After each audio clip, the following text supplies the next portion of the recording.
Hi guys, Ian here. Change of plans. Makakahabol pa ako ng isang video bago ako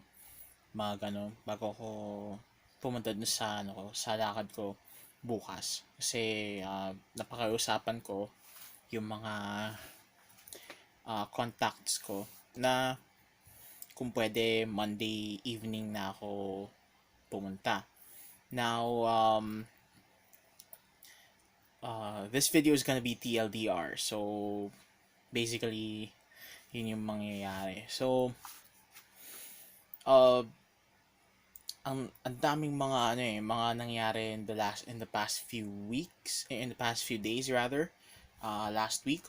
And come to think of it, medyo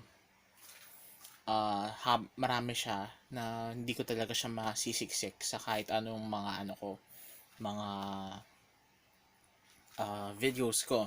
Lalong-lalo na ngayon na medyo crunch time at talagang marami din akong hahabulin. First off, about the Philippine Military Academy, may mga reports ako nakita na meron pang isang namatay due to hazing, pero I'm not really sure if it's hazing.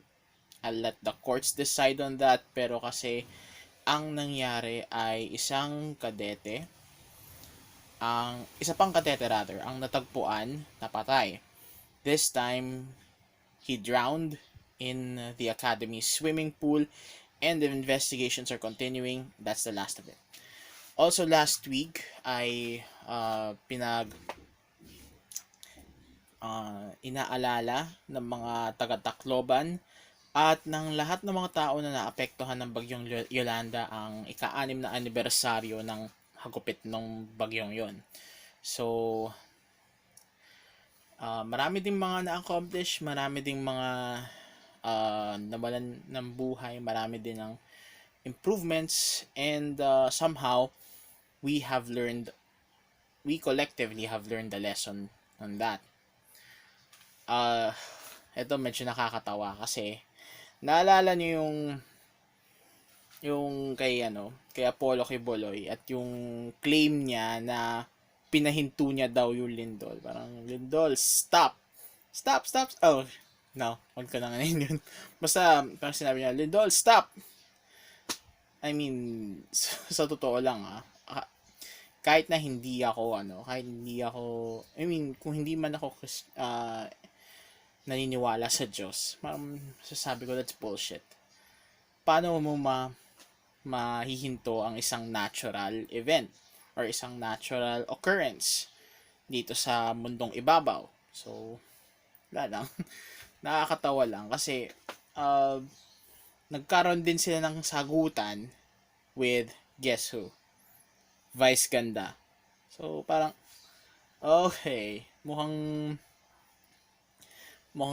interesting to. So, abangan ng susunod na kabanata. Tingnan natin kung magkakaroon ng full-scale na pangayan between Quiboloy and his cronies and Vice and his fans. Bahala na. Now, this next topic or this next stuff that I'm going to tackle, may plano akong gawin siyang insight in the future. Meron kasing kumakalat na parang meme statement sa social media which goes like, okay boomer. So kung hindi ka aware sa generation names, baka sabihin mo na okay, sinasabi mo na pwede siyang maging zombie sa Left 4 Dead na sobrang taba at pag binaril mo sasabog. No, it's not that kind of boomer. It's the millennials angry reaction, or sabihin nating sobrang frustrated reaction sa mga baby boomers na hindi talaga sila naiintindihan. And I guess dun ko muna i-stop yung sa topic na yun kasi insight siya later. in later this week, hopefully. So, abangan nyo yun. Now, PewDiePie also had mentioned uh, some things about what SJWs, or social justice warriors, call white supremacist signs. So, uh, that's absolutely Western shit. And sa totoo lang, parang anong kailangan nating malaman sa mga to bilang mga Pilipino. So, yun lang. I mean, uh, that's basically what I wanted to say about that. From one colonizer to another, we have the film Elcano and Magellan. It's an animated film, and nakakatawa lang kasi uh, while Filipino historians see this as a good opportunity to re-educate the Filipino people about the exploration of Magellan, marami sa mga Pilipino ang nagsasabi na uh, yeah, they still have that animosity against any Spaniard. So parang uh, hindi pa yata nako-close, or wala pa yata closure na nangyayari sa revolusyon na ginawa ni na Bonifacio et al. Noong 1896. So parang nakakatawa lang na sobra tayong nagre-rage quit sa gantong klaseng pelikula, while doon naman sa Abominable, yung pelikula kung saan nagkaroon ng controversy dahil sa 9-dash line. Basically na pull out na rin siya sa Pilipinas because of that. Late na nating nalaman yun. Tapos kung kailan yung mga Espanyol yung topic, sige silang nagko-comment. So parang nakakatawa lang. So paano ko masaya? Actually, na-share ko rin to yung sa nangyayari sa yung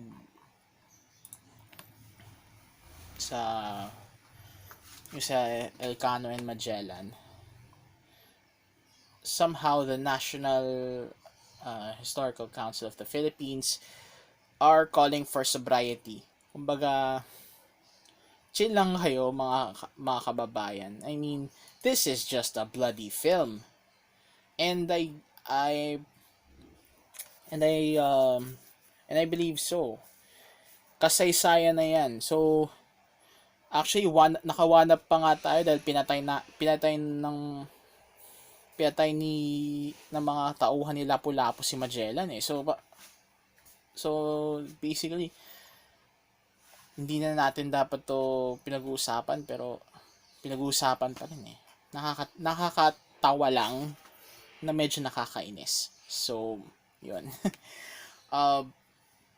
From one Spanish colony to another, we have a breaking story in Chile, and nangyayari kasi doon is nagkakaroon ng mga anti-fascist protests sa basically sa Santiago, to yung capital ng Chile, and sa kasamaang palad ay tinarget nila yung mga simbahan at pinagsisira yung mga imahen sa loob, and they basically trashed churches. I don't know if this is in Santiago, but it's absolute unrest right now in Chile. So, sana umayos ang lahat. Yun ang masasabi ko dun. Now, when it comes to music, there are bands that are going to perform in the Philippines or coming back in a reunion for a show. So both Slipknot and Iron Maiden will come to the Philippines. Slipknot will have its own show, and Iron Maiden, magbunyi kayo mga Maiden fans. Up the irons! Ano yun? Uh, Iron Maiden will be part of Pop SummerSlam, if I'm not mistaken. Please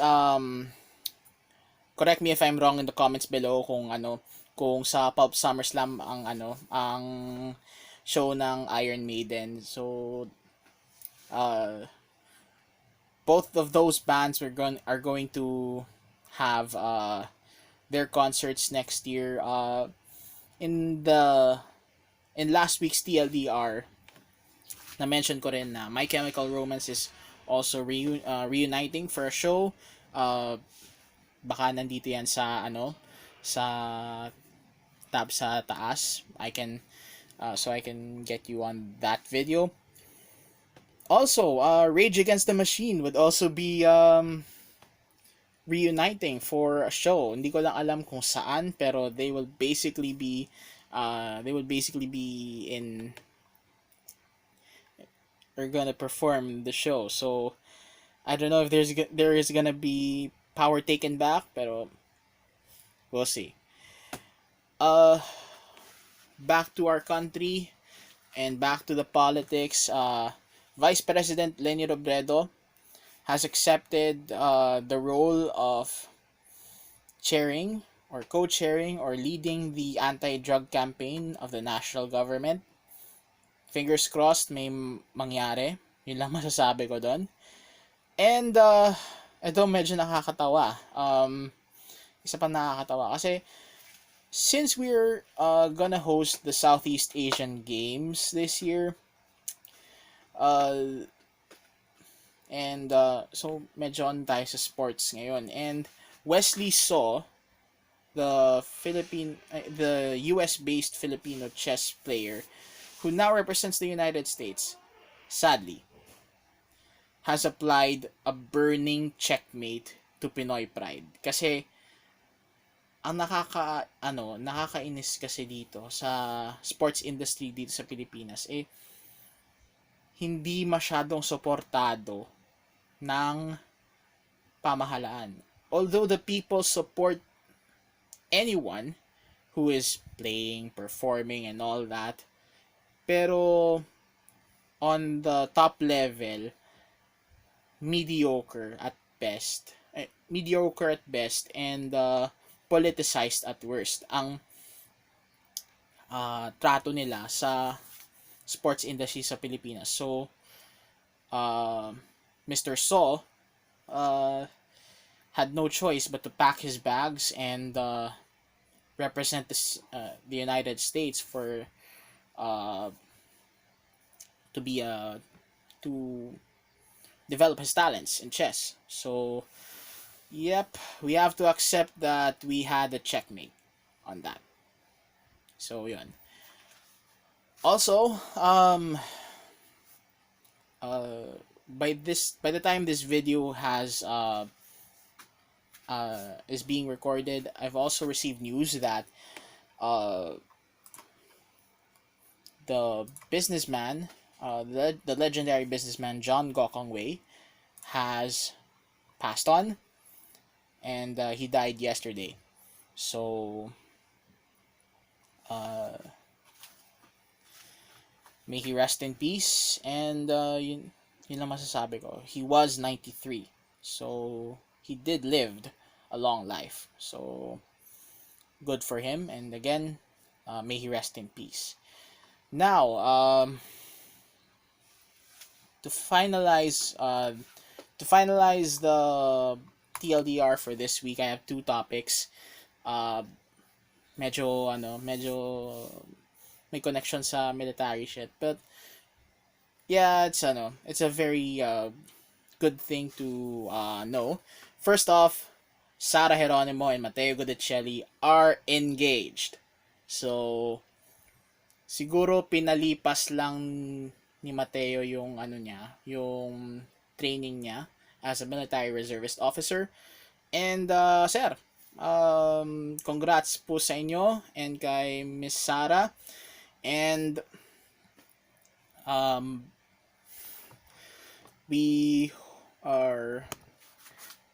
we're betting for a military wedding to happen, and good luck and congratulations sa ikakasal. So, ang nagtrending na hashtag sa sa social media about the announcement was AshMatt now and forever. And I don't know if it's still if it's still going the rounds, pero para magandang timing kasi ayun nga, pinatapos lang yung military training ni Mateo, pinatapos lang ni Sarah yung pagko-coach niya sa The Voice, and the announcement came. So, again, congrats sa inyo. We look forward for the wedding. Yun lang. And, lastly, I might do this as a real talk, pero, in the future, pero, it's good to know this. We have a World War I casualty. His name is Private Tomas Claudio. And he fell on the Western Front in the last few weeks of the Great War. Kung tutuusin, he's serving under the American flag, pero dahil taga Pilipinas siya, what happened is that a few years after the war ended, his remains were interred, and his remains were taken back here in the Philippines, and he was buried, and he is buried in Manila North Cemetery. So hanggang ngayon nandun siya. Sana lang nung undas ay binisita niyo man lang.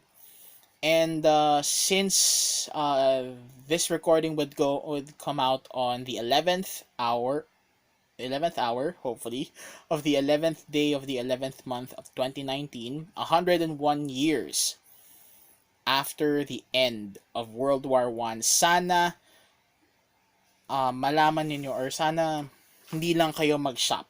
Okay?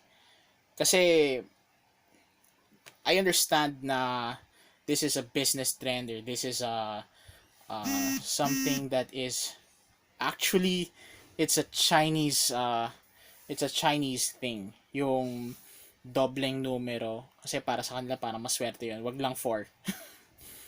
And you know why. But aside from that, kumbaga, don't just shop on 11/11. Remember the fallen of the First World War. Remember our fallen from all the conflicts that we have, from